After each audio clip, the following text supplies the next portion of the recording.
Triple R film पिछले 6 महीने से चर्चा में बनी हुई है।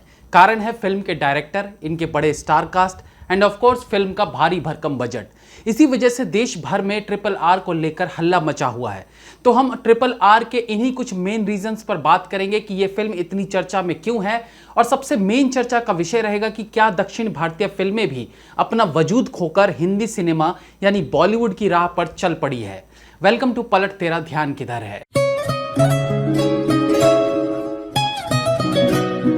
बाहुबली जैसी ब्लॉकबस्टर और इतनी ज्यादा कमाई करने वाली फिल्म के डायरेक्टर एस राजामौली की फिल्म का इंतजार काफी समय से चल रहा था। अब जिसने बाहुबली जैसी अद्भुत फिल्म बना डाली हो तो उसके अगले प्रदर्शन के लिए किसे उत्सुकता नहीं होगी। तो ये फिल्म इसलिए one of the most awaited फिल्मों में से एक है।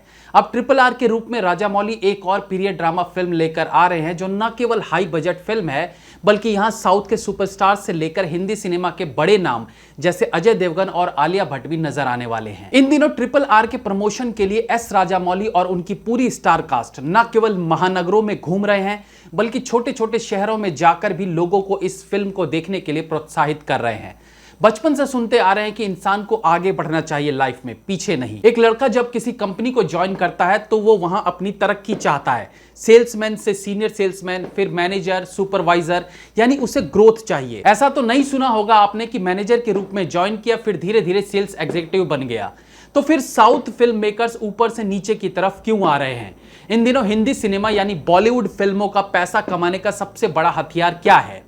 ना उनका कंटेंट, ना उनके स्टार कास्ट, ना उनका डायरेक्टर, और अब तो फिल्म का बजट भी लोगों के लिए मायने नहीं रखता।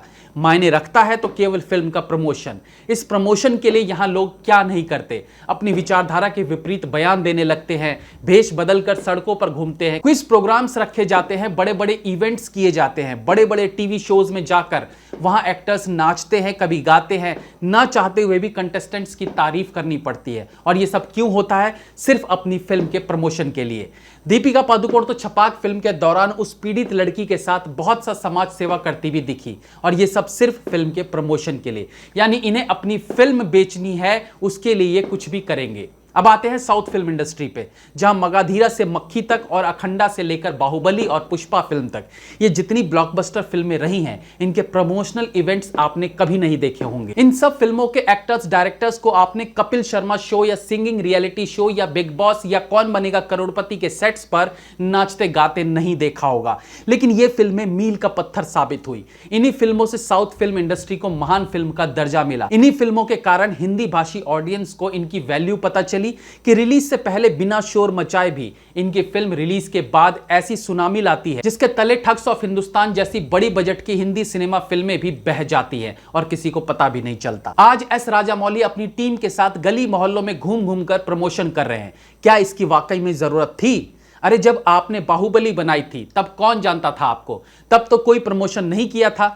एटलीस्ट नॉर्थ इंडिया और हिंदी टीवी चैनल्स में तो प्रमोशन नहीं हुआ था, बट स्टिल फिल्म को पूरी दुनिया ने पसंद किया। साउथ ऑडियंस के साथ साथ बाकी राज्यों के ऑडियंस साउथ के एक्टर्स को बड़े गर्व से देखते हैं, उनसे प्यार करते हैं, उनके फैंस हैं, जिसका एक बड़ा कारण है कि उनका नॉर्थ में ज्यादा पब्लिक अपीयरेंस नहीं है।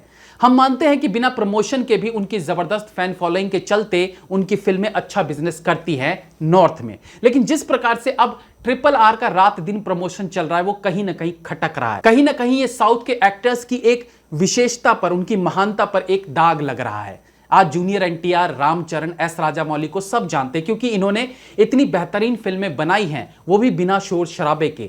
ऐसे में इस तरह का promotion, I guess it's totally wrong decision. दूसरे फिल्मों पर आते हैं। एस राजामौली साउथ से अब नॉर्थ में फिल्म प्रमोट करने निकले हैं क्योंकि उन्होंने बाहुबली के तौर पर बड़ा सक्सेस देखा और हिंदी ऑडियंस को भी परख लिया कि भाई यहां से एक मोटा बिजनेस आता है। हालांकि जब उन्होंने बाहुबली का प्रमोशन नहीं किया था तब भी मोटी आमदनी केवल हिंदी भाषियों से आई थी क्योंकि कंटेंट अच्छा था, और कंटेंट अच्छा हो तो कहीं प्रमोशन की जरूरत नहीं, ऐसा साउथ फिल्म इंडस्ट्री में पहले समझा जाता था। अब जब ऑलरेडी एस राजामौली को दुनिया जानती है तो इन्होंने नॉर्थ में फिल्म प्रमोट करने का फैसला क्यों लिया? कहीं ऐसा तो नहीं उन्हें खुद अपनी फिल्म पर इस बार भरोसा नहीं?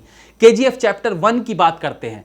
पहला पार्ट इतना ज्यादा पॉपुलर हुआ ये खुद केजीएफ की टीम ने भी नहीं सोचा होगा, और स्पेशली नॉर्थ इंडिया में ये फिल्म इतिहास रचेगी ये किसी ने नहीं सोचा था, लेकिन फिल्म ने धमाकेदार बिजनेस किया। अब सेकंड पार्ट के लिए केजीएफ की टीम का main focus again north India राज्यों पर है, और अब ये फिल्म भी रिलीज के बहुत नजदीक है, तो अगेन इस फिल्म के प्रमोशन को लेकर एक लहर दिखाई देगी। आने वाले दिनों में अगेन चारों तरफ रॉकी भाई और केजीएफ 2 के चर्चे होंगे, हर टीवी शो में ये टीम नजर आएगी अगेन। जबकि केजीएफ के पहले पार्ट में कोई तामझाम या प्रमोशन शामिल नहीं था, फिर भी लोगों ने पसंद किया, तो सेकंड पार्ट के लिए इतना प्रमोशन क्यों?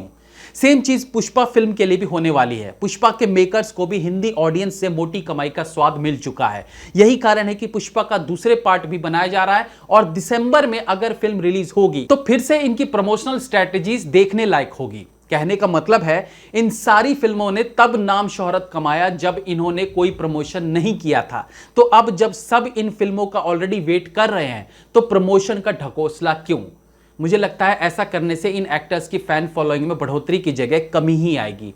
कोई इंसान चुप रहे तो लोगों का क्रेज रहता है उसके बारे में जानने के लिए, लेकिन जब वो खुद ही सबके सामने अपने बारे में सब बता देगा तो वो नॉर्मल हो जाता है। एटलीस्ट साउथ एक्टर्स को लेकर तो एक धारणा नॉर्थ ऑडियंस में बनी हुई है, वो है उनका सादापन, और इस प्रकार से घूम घूम कर प्रमोशन करना कहीं ना कहीं ये दर्शा रहा है कि इन पर भी बॉलीवुड का रंग चढ़ गया है, और ये कोई साउथ फिल्म नहीं बल्कि प्योर बॉलीवुड फिल्म लग रही है।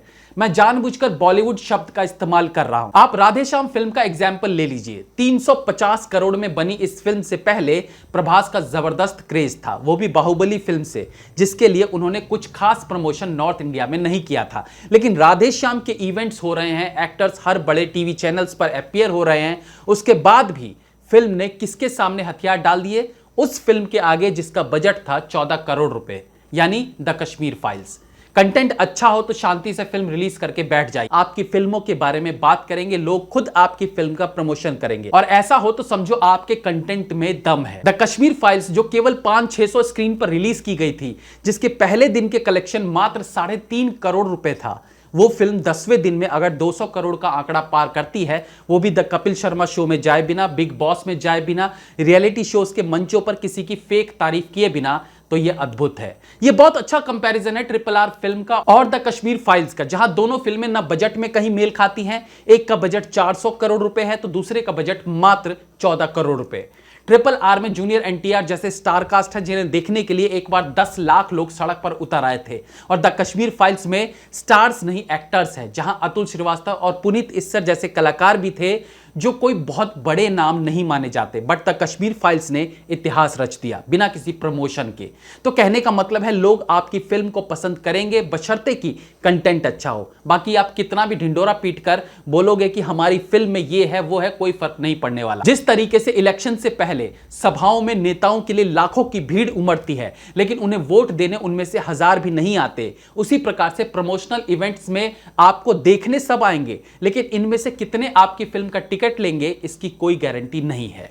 Have a nice day.